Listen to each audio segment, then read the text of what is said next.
Baik anak-anak, selamat pagi, selamat semangat pada pagi hari ini. Kita kembali lagi pada pendidikan agama Katolik dengan judul meneladani karakter dan sikap Yesus. Materi ini untuk kelas 7. Pada materi ini kita akan tahu bagaimana sikap dan karakter Yesus yang patut kita teladani dan yang sudah seharusnya masuk pada Yesus sang pendoa. Dapat kita lihat pada slide ini, Yesus adalah pribadi pendoa. Ia mengisi awal dan akhir karyanya dengan doa. Bagi Yesus, doa menjadi kekuatan untuk setia dalam melaksanakan tugas dari Bapa sekalipun harus menghadapi berbagai macam godaan dan ancaman. Ia juga mengajar bagaimana kita harus berdoa dengan baik, sebagaimana diuraikan dalam Matius 6 ayat 5-15. Dalam Matius 6 ayat 5-15 diharapkan kita mampu mengikuti langkah yang dilakukan Yesus. Kita tidak dituntut lebih atau harus sama seperti Yesus.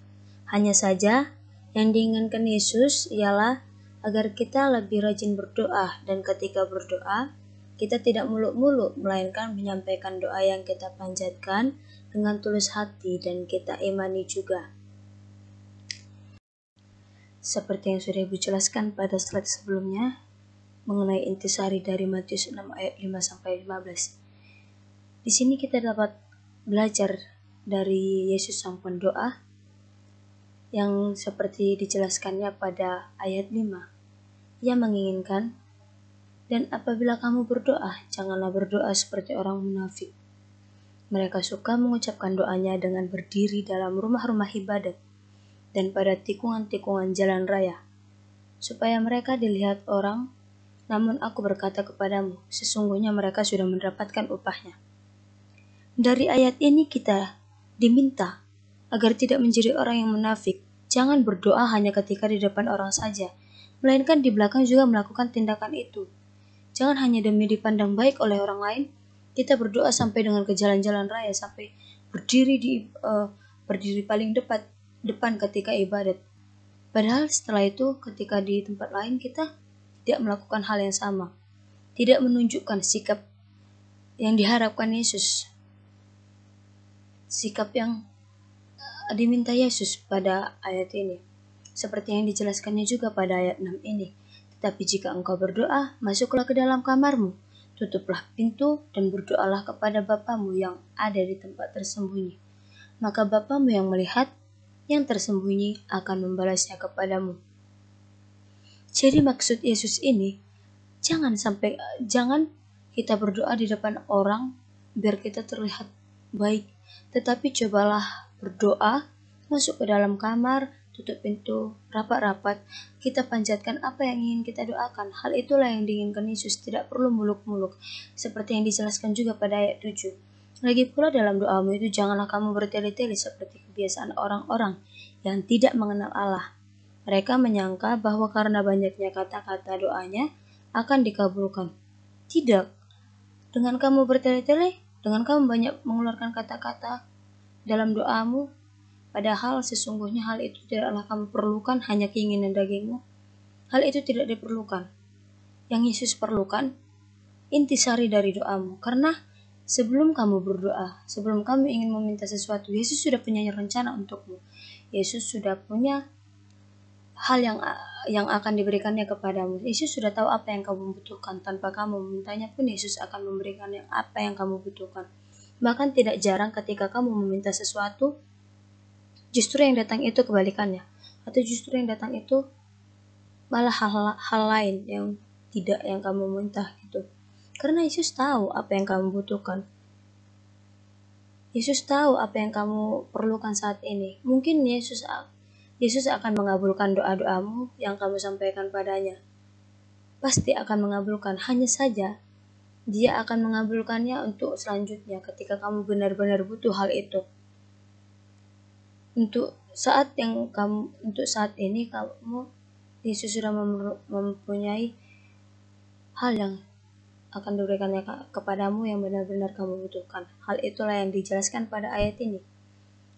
Jadi janganlah kamu seperti mereka, karena Bapamu mengetahui apa yang kamu perlukan sebelum kamu minta kepadanya.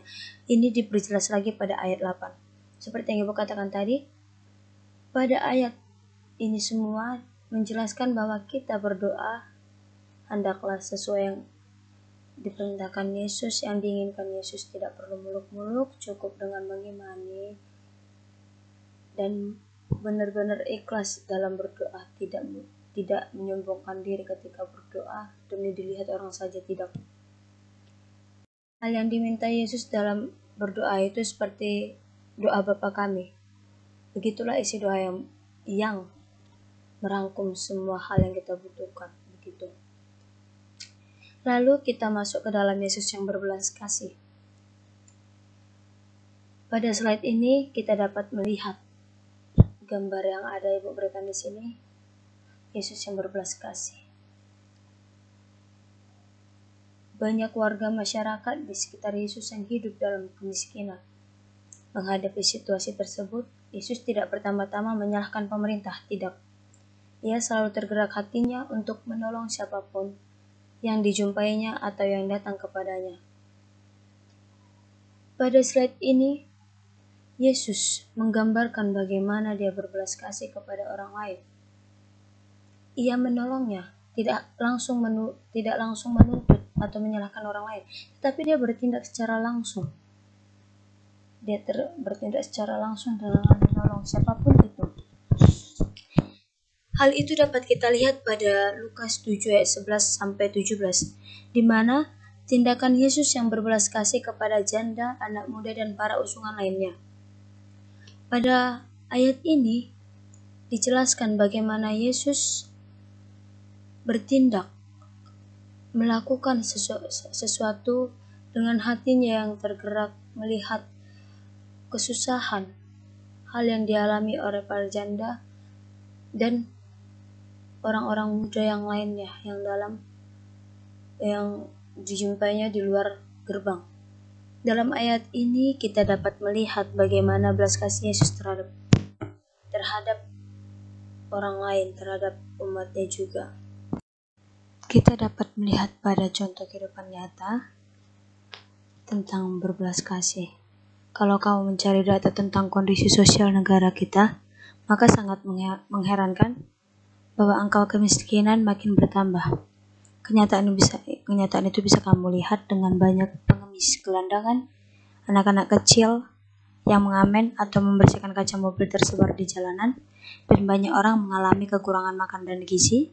Banyak orang juga tidak mampu memberikan pengobatan anggota keluarganya. Banyak orang terpaksa tinggal di gubuk-gubuk karena tak mampu membangun rumah, dan sebagainya. Dengan kata lain, makin banyak orang yang ada di sekitarmu yang miskin dan menderita, yang membutuhkan pertolongan sesama. Dan hal inilah yang ingin dilihat Yesus, bagaimana tindakan kita dalam berbelas kasih, melihat sikap-sikap, melihat kasus-kasus yang ada di Indonesia yang mulai dari kemiskinan sampai dengan penderitaan lainnya yang dialami oleh masyarakat atau sesama kita. Seperti halnya yang Yesus berbelas kasih kepada orang yang ditemukan di luar gerbang, para janda dan anak muda yang dia bantu dengan belas kasihnya, kita juga diharapkan demikian. Dengan melihat sesama kita yang memiliki kekurangan, yang membutuhkan bantuan kita diharapkan memiliki belas kasih untuk membantu mereka, menolong mereka dengan apa yang kita punya. Apalagi jika kita memiliki sedikit lebih rezeki, hendaklah kita berbagi kepada sesama kita yang lebih membutuhkan lagi. Janganlah kita egois pada diri sendiri, melainkan tergeraklah hati kita menjadi lebih baik lagi, seperti yang diinginkan Yesus. Baik, sampai di sinilah pelajaran kita. Akan kita lanjutkan pada video selanjutnya, yaitu part 2 mengenai Yesus dengan sikap-sikapnya yang baik lainnya. Selamat pagi anak-anak, selamat belajar, tetap semangat dan salam sehat. Terima kasih.